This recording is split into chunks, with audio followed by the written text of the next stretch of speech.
Comicazi Videodrome, the only place where you can find out, in no particular order, just random, 100 graphic novels. All ages, Marvel Comics, DC Comics, independent comics. We give everyone a chance, you know? You look at the 100 greatest graphic novels sometimes on everyone's People put list. them on lists, 1 to 100, 100 to 1. What is it, like a bookie thing? Yeah. No, we're going to do them randomly. We're just picking them for you. Yeah. Speaking of random, I didn't think I would like this book as much as I did. She-Hulk. Dan Slott's She-Hulk run is so fun. It was awesome. I picked that up on a whim, just like Mike recommended. It's like, She-Hulk, I gotta read She-Hulk. I'm like, She-Hulk? What I the hell? love Jen Walters. She's so cool. Yeah. I mean, her origins are lame, but yeah. she became cool in Roger Stern's Avengers, and then Dan Slott upped it. Yeah, to me, some people think, I'm glad that kind of Dan Slott kind of took She-Hulk away from John Byrne's camp a little bit, you know? Not that I don't like John Byrne's run on the book, it's fine, whatever, but this is no fourth wall breaky She-Hulk or whatever. Mm-hmm. None of that, like, cheesecake or whatever, however you want to, except Greg Horn does all the covers, just whatever. But either way, it's really fun, really good stuff. She's a lawyer, again. It's very kind of Ally McBeal. It is Ally McBeal. My favorite Except bit. instead of being like a tiny little woman, she is 7 foot tall and green. My favorite bit is that the law archives are back issues of Marvel Comics. Marvel Comics. Because Marvel Comics exists in the Marvel Comics universe. They just reprint all the adventures that happen in the Marvel universe. Yes. And all of She-Hulk's legal cases are superhero stories. So a long-standing tradition in Marvel Comics, which Dan Slott mines perfectly. I'm going to go reread this because Spider-Man sues the Daily Bugle. Mm-hmm. One of the funniest. I could possibly sue you for not getting to Jeff Johns' JSA run. You could, because it's just, as good as that is, this is just as good. David Goyer started this, actually, and he went and directed a bunch of movies that you may have seen.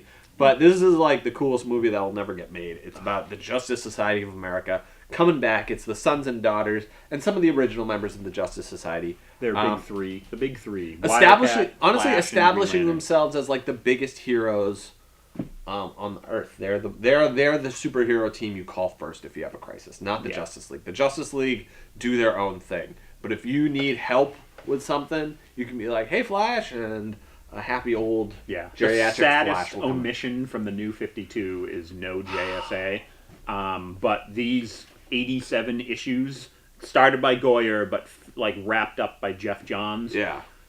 Probably in the last 25 years, like the best DC comic title there was. Really good. Definitely, if you like your continuity and you like everyone sort of referencing old adventures and stuff like that, this is the story for you. Love the JSA. Speaking of old references, we do a lot of segues, don't we? We do. We're all right with that. Yeah. Godland, which... it's a cool book. It's the most Jack Kirby book out there. Yeah. Well, it's over now. It finally ended. There was that last issue took a couple of years to come out, but Joe Casey, who I like Joe Casey's writing, and Tom Scioli. This is like sci-fi wackiness. It's like Jack Kirby on crack. Yeah, it's usually Jack Kirby stuff's already pretty trippy. This is like dangerously trippy. Yeah. This is like you really have to be in a certain type of mood to enjoy a book like this, because he really cranks up the Kirby volume. Yeah, this one goes to 11. Yeah, but it's all about these giant gods, and it's very new gods with all these crazy characters with bombastic names and incredible designs. Like some of the designs on these characters, like one of the big bad guys is like the brain in the jar archetype, but taken to just an insane degree. You know? It's awesome. You don't even have to read it. Just look at it, and your mind will just like melt. It's so good.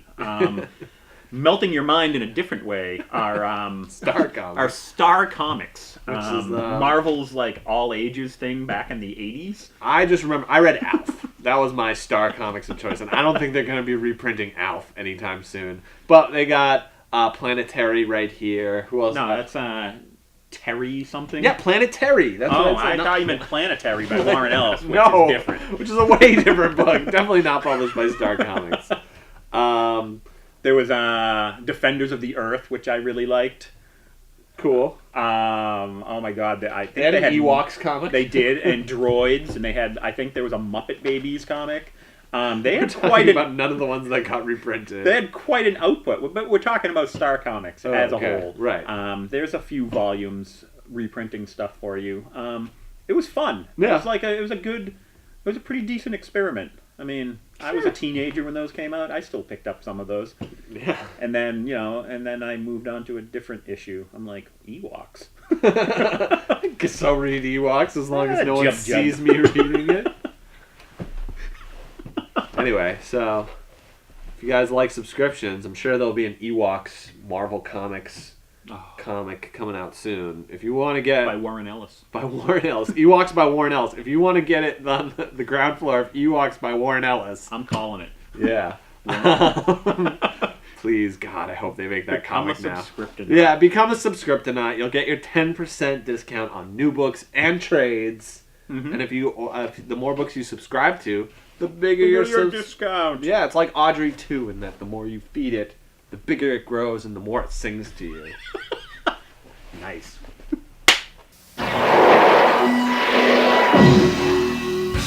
Hi, I'm Tresha. And I'm Renee. And at Comicazi, supporting your local comic shop means discounts for you. Did you know that by subscribing to just one title, you are granted a 10% discount on all new comics and graphic novels?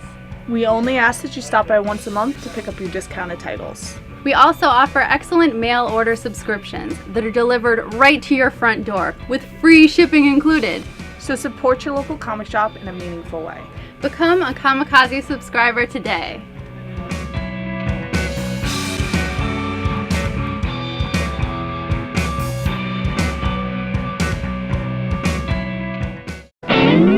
Welcome back. Welcome back. Welcome back. Welcome back to Comicazi If only Video. I had the little Gabe Kaplan mustache. That And the awesome. afro. I used to have an afro.